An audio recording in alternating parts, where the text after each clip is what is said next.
Eh bien, je suis Clément, donc cofondateur d'une agence qui s'appelle EvoDev. On a la particularité de faire ça sans coder, ce qui est pas très commun, mais qui a le mérite d'exister. Parcours assez traditionnel, on va dire, école de commerce, et on a créé du coup l'entreprise. Donc après un an de CDI, en fait, j'ai arrêté de travailler dans une agence et on a monté notre entreprise. EvoDev, c'est une toute jeune entreprise. Là, on va souffler notre bougie dans quelques jours, notre première bougie, donc ça va faire un an. Aujourd'hui, on est 3 personnes à plein temps et 3 autres personnes pas à plein temps. Donc 6 personnes au total qui travaillent sur EvoDev. On espère du coup augmenter ce nombre-là au fur et à mesure, mais là aujourd'hui on est 6. EvoDev en termes de chiffre d'affaires aujourd'hui, c'est un peu plus de 100 000 euros sur la première année. Et donc sur nos ambitions, on vise du coup beaucoup plus. On serait sur 500 000 euros donc sur la deuxième année de volume d'affaires. Là aujourd'hui, on a fait environ une quinzaine de projets. On a accompagné une quinzaine d'entrepreneurs.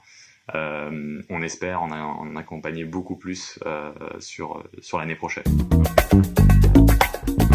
Alors moi, mon métier, du coup, je suis cofondateur, donc c'est CEO en quelque sorte. Après, mon métier du quotidien aujourd'hui dans une agence, c'est le développement no code, du coup. Donc on travaille sur un outil qui s'appelle Bubble, qui est un outil de visual scripting.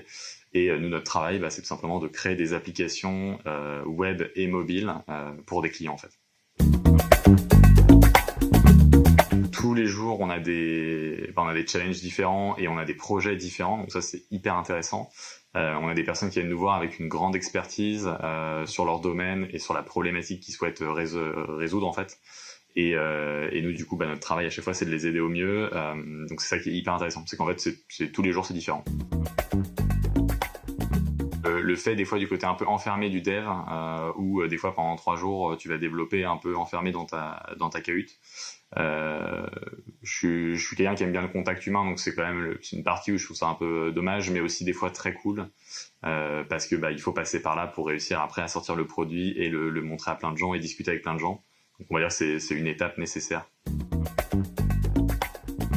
Eh aucune, bizarrement, presque aucune, je dirais. Alors, à mon job de développeur Bubble no code, en fait aucune à l'heure actuelle, si ce n'est certaines qui commencent à se créer, mais qui sont plus des formations en ligne vraiment que des écoles à proprement parler. Je pense notamment à AutoTools ou Contournement, qui sont des boîtes françaises qui se sont lancées récemment. Après, le développement de manière générale aide à faire du développement no code, donc je dirais naturellement des écoles de développement classique, c'est un bon point de départ, mais vraiment absolument pas que. C'est-à-dire qu'on a plein de développeurs chez nous qui sont pas du tout issus du monde du développement. Donc c'est ouvert. Ça gagne très bien aujourd'hui. Je pense que ça va pas le rester infiniment. Ça gagnera toujours bien, mais aujourd'hui ça gagne anormalement trop bien parce qu'il y a un effet de rareté monstrueux sur le marché qui fait qu'un développeur no code est bien mieux payé qu'un développeur full React qui est très recherché. Mais c'est l'effet de rareté qui fait que la technologie est nouvelle et la demande est bien supérieure à l'offre en fait de développeurs.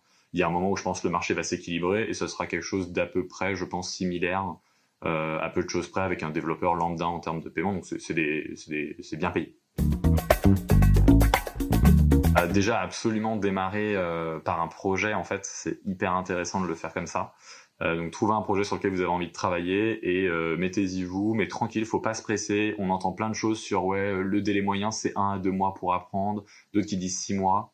Faites-le à votre rythme, il n'y a pas de règle en vrai. Juste prenez, par contre, basez-vous sur un projet parce que sinon vous n'arriverez pas à tenir la longueur de l'apprentissage et juste soyez curieux, apprenez la chose. N'hésitez pas à échanger avec la communauté qui est hyper active en France et qui est super intéressante. Et voilà, prenez le temps d'apprendre l'outil et après vous vous rendrez compte tout seul du moment où vous êtes prêt pour travailler en tant que Bubble développeur en freelance ou en employé, peu importe dans le cas. Moi je dirais un aigle. Ça doit être incroyablement classe de voir tout le ciel, d'être dans le ciel et de voir tout d'en haut. Un truc genre comme ça, un truc bizarre.